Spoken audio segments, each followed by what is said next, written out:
하나님 말씀 보시겠습니다. 하나님 말씀은 로마서 11장 25절에서 36절까지 말씀입니다. 형제자매 여러분, 나는 여러분이 이 신비한 비밀을 알기를 바랍니다. 그것은 여러분이 스스로 현명하다고 생각하는 일이 없게 하려는 것입니다. 그 비밀은 이러합니다. 이방 사람의 수가 다 찰 때까지 이스라엘 사람들 가운데서 일부가 완고해진 대로 있으리라는 것과 온 이스라엘이 구원을 받게 되리라는 것입니다. 그것은 성경에 이렇게 기록되어 있는 바와 같습니다. 구원하시는 분이 시온에서 오실 것이니 야곱에게서 경건하지 못함을 제거하실 것이다. 이것은 그들과 나 사이의 언약이니 내가 그들의 죄를 없앨 때에 이루어질 것이다. 복음의 관점에서 판단하면 이스라엘 사람들은 여러분이 잘되라고 하나님의 원수가 되었지만 택하심을 받았다는 관점에서 판단하면 그들은 조상 덕분에 하나님의 사랑을 받는 사람들입니다. 하나님께서 주시는 고마운 선물과 부르심은 철회되지 않습니다. 전에 하나님께서 순종하지 않던 여러분이 이제 이스라엘 사람의 불순종 때문에 하나님의 자비를 입게 되었습니다. 이와 같이 지금은 순종하지 않고 있는 이스라엘 사람들도 여러분이 받은 그 자비를 보고 회개하여 마침내는 자비하심을 입게 될 것입니다. 하나님께서 모든 사람을 순종하지 않는 상태에 가두신 것은 그들에게 그 자비를 베푸시려는 것입니다. 하나님의 부유하심은 어찌 그리 크십니까? 하나님의 지혜와 지식은 어찌 그리 깊고 기쁘십니까? 그 어느 누가 하나님의 판단을 하려 알 수 있으며 그 어느 누가 하나님의 길을 더듬어 찾아낼 수 있겠습니까? 누가 주님의 마음을 알았으며 누가 주님의 조언자가 되었습니까? 누가 먼저 무엇을 드렸기에 주님의 답례를 바라겠습니까? 만물이 그에게서 나고 그로 말미암아 있고 그를 위하여 있습니다. 그에게 영광이 세세에 있기를 빕니다. 아멘. 자, 세상에는 수많은 종교들이 있습니다. 그 종교들 가운데서 대부분의 종교들이 신비합니다. 그래서 그들 종교만이 갖고 있는 알지 못하는 것, 신비한 것, 이런 감추어진 비밀이 많고 그 비밀들은, 그 신비한 것들은 그 종교에서 헌신하고 온몸을 바치고 평생을 바친 몇몇의 지도자들만이 알고 있다고들 합니다. 감추어진 게 많을수록, 비밀이 많을수록, 신비한 것이 많으면 많을수록 많은 사람들이 그 종교에 빠져듭니다. 이러한 유혹 때문에 어떤 기독교에서도 이런 신비한 것을 강조합니다. 이런 신비한 사건이 우리 교회에서는 일어났다. 이런 신비하고 감추어진 비밀이 우리 교회만은 있다라고 얘기를 합니다. 그러나 기독교는 신비한 종교가 아닙니다. 거기에만 있는 진리가 있다. 무엇인가 문제가 있습니다. 신앙의 모습은 신비스럽게 포장하거나 아니면 깊은 수양이나 아니면 어떤 헌신을 통하여 그 신비를 알아내는 종교가 아닙니다. 기독교를 신비의 종교가 아닌 어떤 종교라고 하냐면, 물론 종교도 아니지만 계시의 종교라고 말을 합니다. 계시란 건 무엇이냐면 그 감추인 것을 드러내다라는 뜻을 갖고 있어요.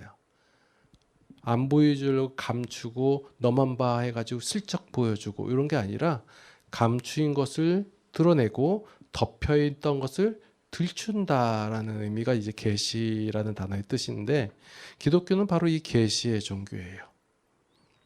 자, 인간이 죄인 된 이후에 죄밖에 모르고 죄에 사로잡혀 있고 죄에 덮여 있어서 죄밖에 모르고 그것밖에 행동하지 못할 때 하나님께서 인간을 찾아오셔서, 죄인을 찾아오셔서 계시하는 거예요.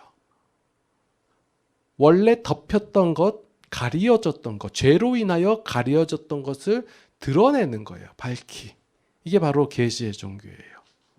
인간이 하나님을 죄에 의해서 가려져 있기 때문에 하나님에 대한 관점도 없을 뿐더러 가치도 모르고 인식도 없고 하나님을 몰라요. 그리고 하나님을 모르니까 자기가 알고 있는 신을 하나님이다 해서 그 하나님을 섬기는 그런 오작동, 잘못된 행위들 이런 것을 하고 있단 말이에요. 그때 하나님께서 스스로 나타나셔서 죄인에게 하나님의 가치, 하나님의 것, 하나님의 내용을 알 수 있게끔 드러내어서 알려주신다 이거예요. 이런 하나님의 다가오시는 역사하심을 기록한 것이 성경이에요.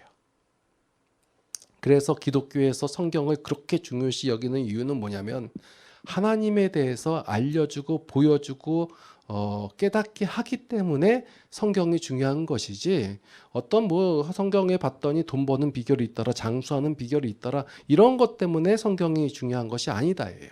그래서 여러분들이 성경을 바라볼 때, 읽어갈 때 제일 최우선으로 바라봐야 할 것은 하나님이란 어떤 분이신가 이거예요. 그냥 성경을 안 읽고 내가 기본적으로 알고 있던 하나님은 이럴 것이다 생각해서 하면 하나님이 크게 오해를 받는 거예요. 그 오해받는 내용들이 성경 곳곳에서 나타나는데, 이 사도 바울이 로마 교회 성도들에게 이 편지를 보낼 때도 로마 교회 성도들이 하나님에 대해서 오해하고 있는 부분들이 있다라는 거예요. 그래서 그것을 알려주기 위해서 말씀을 이렇게 편지를 보낸 것이에요. 자, 오늘 본문에서 보면 그 사도 바울이 로마 교회 성도들에게 비밀을 말한다라고 되어 있어요. 비밀. 자, 비밀은 어떨 때 비밀이에요? 친구하고 야 너만 알아, 이거 너와 나는 비밀이야 하면 그 다음날 다 알죠. 너만 알아 해가지고 다 알아. 벌써 알아 하고 얘기하면 뭐예요? 이미 그건 비밀이 아니에요. 자, 이 로마 교회 성도들은 이방인이었다가 예수 그리스도를 믿고 그 성도가 된 사람들이에요. 이러한 사람들이 자신의 어떤 노력이나 아니면 회심 아니면 열심으로 구원을 받고, 또한 구원받은 이후에 하나님에 대한 뜨거운 열정으로 아니면 헌신으로 내가 나중에 하나님께 상급을 받을 것이라는 그런 착각에 빠질까봐 이제 비밀을 알려준다, 사실을 알려준다라고 사도 바울이 얘기를 하는 거예요. 이 로마 교회에게 쓴 이 로마서는 그 당시 그 로마 성도들에게 쓴 편지의 내용일 수도 있겠지만, 지금 현재 우리 성도들에게 보낸 편지와 같은 내용을 갖고 있어요. 같은 의도를 갖고 있고, 그러니까 지금 우리 성도들 중에 그 로마 교회 성도들처럼 이방인이었어요.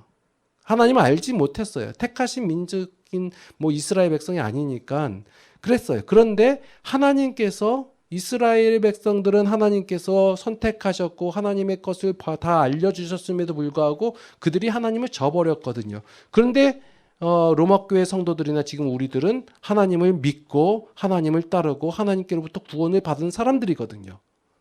그런데 이것이 마치 내가 이스라엘 백성들은 불순종했고 나는 순종함으로 말미암아 하나님의 백성이 되었다, 그리고 하나님께로부터 은혜를 받고 복을 받을 것이다 라고 생각하는 그 착각에 빠질까봐 비밀을 말한다라고 말하는 거예요. 자, 제가 계속해서 여러 설교 가운데서 강조하고 있는 내용들이 있죠.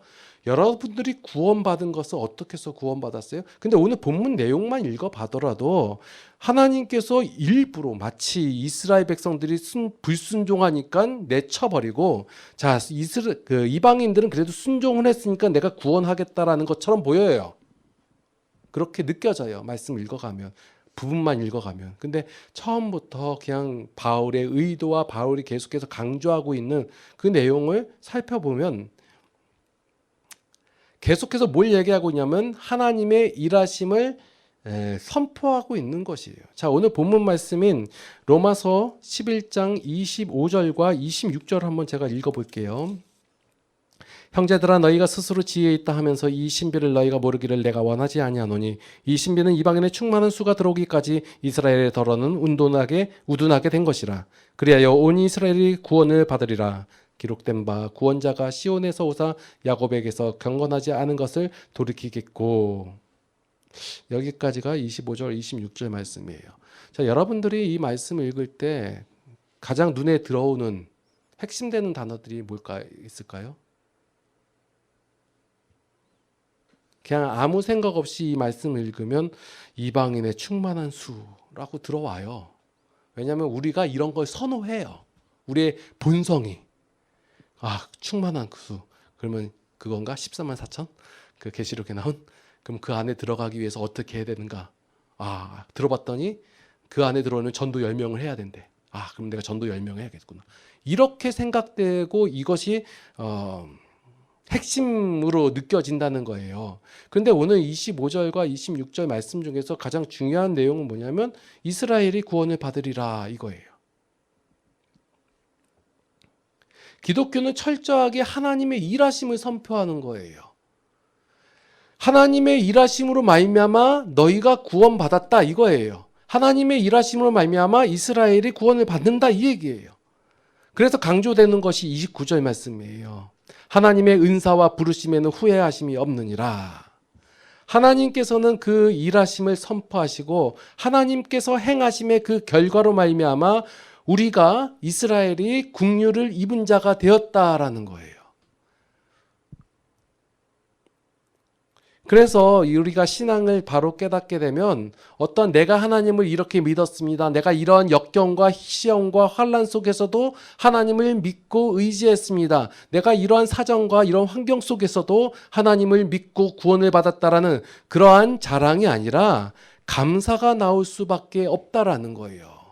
그래서 내가 어떠한 헌신을 했든지 어떤 모양을 했든지 어떤 업적을 이루었든지 그거하고 상관없이 하나님께 감사가 나오는 것이고 더욱이 우리가 교만할 수 없다라는 거예요. 지금 로마교회 성도들이 그런 교만에 빠지려는 그런 모습이 보이니까 사도 바울이 이렇게 얘기하는 거예요. 너희가 구원을 받았다. 어떻게 구원받은지 아느냐? 이스라엘의 불순종하심을 하나님께서 그것을 선용하시사 너희로 구원받을 수 있는 계기로 삼아 주셨고 너희의 구원받은 모습을 보고 이스라엘로 하여금 시기나게 하사 이스라엘도 구원하게 하시겠다는 하나님의 일하심의 선포하심이라는 거예요.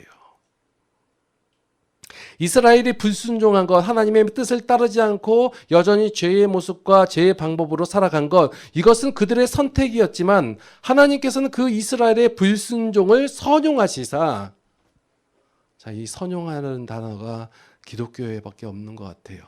하나님께서는 그것을 선용하시사 이방인을 위한 은혜의 기회로 사용하신 것이다 라는 거예요.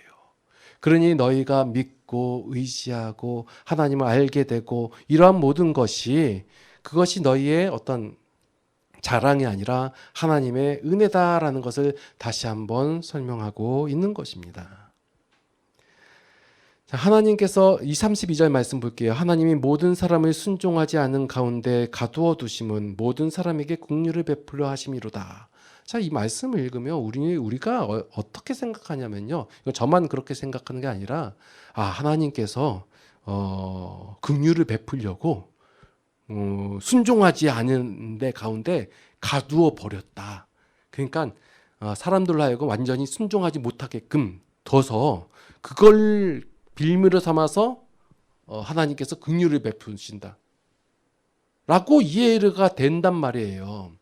우리가 하나님을 그런 식으로 이해를 해요. 그러니까 무슨 일이 생기면 하나님께서 나를 좋게 하시려고 이렇게 나쁜 길로 인도하시고, 가장 많이 쓰이는 게 이거잖아요. 내가 어떤 길을 가려고 하는데 이쪽으로 갔는데 하나님께서 나를 좀 가로막아 주시고 해서 이렇게 가요.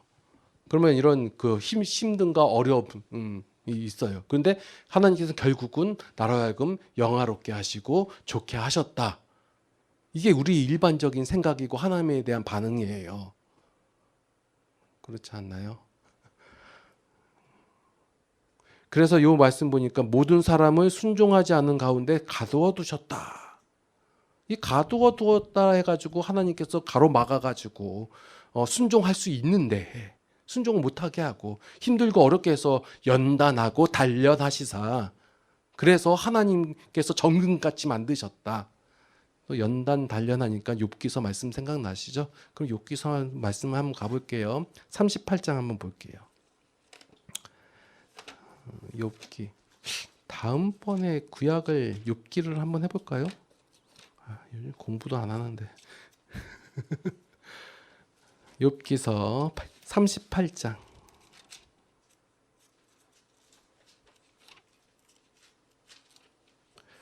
자, 욥기서 38장에 보면 하나님께서 욥에게 말씀하시는 내용이 나오는데, 그 가운데 이제 8절 말씀 한번 볼게요. 바다가 그 모태에서 터져 나올 때 그 문으로 그것을 가둔 자가 누구냐. 여기서 가두었다라는 표현이 오늘 본문 말씀에서 나오는 모든 사람 순종하지 아니하는 가운데 가두어 두신 것, 이 표현과 같은 모양이에요. 이건 뭐냐면 하나님께서 이 그 바닷물을 더 넘쳐나지 않게 가두어 두신 것은 뭐예요? 살리려고, 사람을 살리려고 가두어 두셨다라는 표현과 같아요. 다시 얘기해서 지금 우리 그 본문 가운데서 하나님께서 우리를 순종하지 못하도록 일부러 가두어 두신 다음에 긍휼을 베풀어서 생색내시려고 한 것이 아니라 모든 사람 가운데 순종하지 않는 가운데 있는 너희들을 하나님께서 감싸 안으셨다라는 표현으로 이해를 하시는 것이 더 낫다라는 거예요. 그러니까 우리가 모두 다 하나님을 거부하고 불순종한 가운데 있다예요. 그리고 그 불순종을 하게 되면 우리가 하나님께 순종할 때 얻는 그 결과에 우리는 불순종함으로 이루지 못한다는 거, 얻지 못하는 거예요. 그런데 그 하나님께서는 우리의 그 불순종하신 한 것까지도 감싸 안아 주신다라는 거예요. 바다가 넘친다고 해도 지구 밖으로 쏟아질 수 없듯이 인간의 어떠한 그 우리의 불순종이 그 하나님의 그 감싸심을 안으심을 넘을 수 없다라는 표현이에요. 계속해서 사도 바울이 강조하고 있는 것은 우리의 어떠한 반응이나 어떠한 행함, 노력, 열심, 이것을 얘기하는 것이 아니라 하나님의 행하심, 하나님께서 어떠한 마음으로 너희를 대하고 있고 너희가 혹 불순종한다 할지라도 그것까지도 하나님께서 감사함으로, 그것을 선용함으로 너희를 구원하여 은혜 주고자 하시는 그 하나님의 마음과 심정을 강조하고 있다라는 거예요. 하나님께서는 하나님의 말씀에 우리가 순종을 하든 불순종을 하든 하나님께서는 우리를 감싸 안아 주신다는 거예요. 이 믿음에 반응하는 신앙이 얼마나 값진 것인지를 우리가 알아야 돼요. 안 그러면 우리가 신앙이 힘들어지는 거예요. 여러분들이 순종을 하든 불순종을 하든 하나님께서는 여러분들을 이끌어 가세요. 자, 하나님의 선용하심에 대한 생각을 여러분들이 늘 갖고 있으셔야 돼요. 자, 이것은 여러분들에게 어떤 면죄부를 주는 것도 아니고 여러분들에게 어떤 그 죄를 장려하는 것이 아니라 여러분들이 알고 있는 그 한계 안에서 행함을 한단 말이에요. 죄밖에 모르면 죄만 지을 수 있는 것이고 결국 그 결과물을 받아내면서 살아갈 수 없는 존재가 우리인데, 하나님께서 우리에게 하나님을 계시하시고 구원하여 주시사 그래서 하나님을 아는 만큼 선택하며 살아갈 수 있게 하신다는 거예요. 근데 그 아는 만큼 선택하여 살아가는데 그것에 대한 선택, 여러분들의 선택에 대해서 그 선택이 순종이든 불순종이든 그것을 하나님께서는 감싸 안으신다라는 거예요. 하나님께서 감싸 안아 주시니까 우리는 맘 놓고 죄를 짓겠다. 아니죠. 그래서 성경 속에서 뭘 얘기하고 있어요? 하나님께서는 구원하시고 자비를 베풀어 주시고 이끌어 주신다. 그런데 봐라, 성경의 인물들 보니까 고생했더라. 고생하지 마라.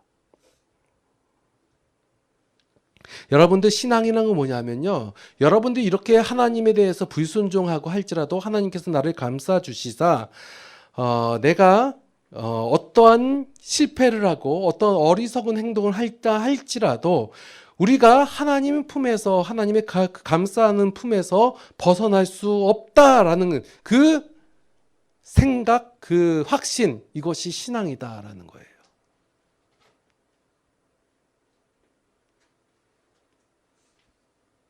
하나님께서는 우리가 행한 대로 갚지 않으세요. 이 사실이 아주 큰 사실이에요.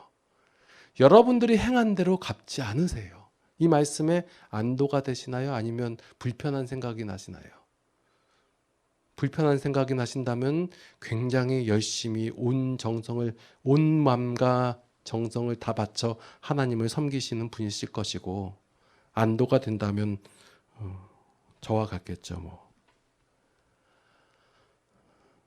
하나님께서 우리의 행한 대로 갚지 않으신다는 이 말씀은 여러분께서 어떠한 헌신을 한다 해도 그 헌신 때문에 여러분들에게 하나님께서 큰 복을 주시지 않으신다. 이것과 여러분들이 어떠한 행동을 하든 것이 상관없이 하나님의 그 자비하심으로 여러분들에게 복을 끊임없이, 은혜를 변함없이 주신다라는 말씀이에요. 이 말씀이 여러분들에게 그냥 단지 안도감으로 끝나면 안 된다예요. 우리가 하나님을 경외해야 한다고 하죠. 경외. 그냥 하나님을 섬겨야 된다라고 얘기하면 편한데 경외한다라는 단어를 썼거든요. 이 경외한다라는 단어의 뜻이 뭐냐면 두려움과 떨림으로 복종한다, 순종한다, 그런 뜻이거든요. 섬긴다. 하나님께서는 하나님의 의지로 우리에게 자유를 주셨어요. 그러니까 자유를 줬다고 해가지고 우리가 원래 우리는 그냥 방종으로 가는 게 맞아요. 그런데 하나님께서 하나님을 계시하셨잖아요. 알려주셨잖아요. 그러니까 그 아는 만큼 우리가 방종할 수 없다라는 거예요.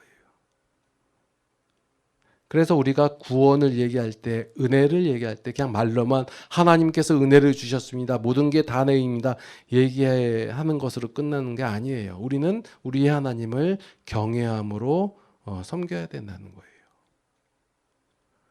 그래서 기독교는 체험의 종교라고 하잖아요. 봐라, 하나님께서 구원하심을. 봐라, 하나님의 능력을.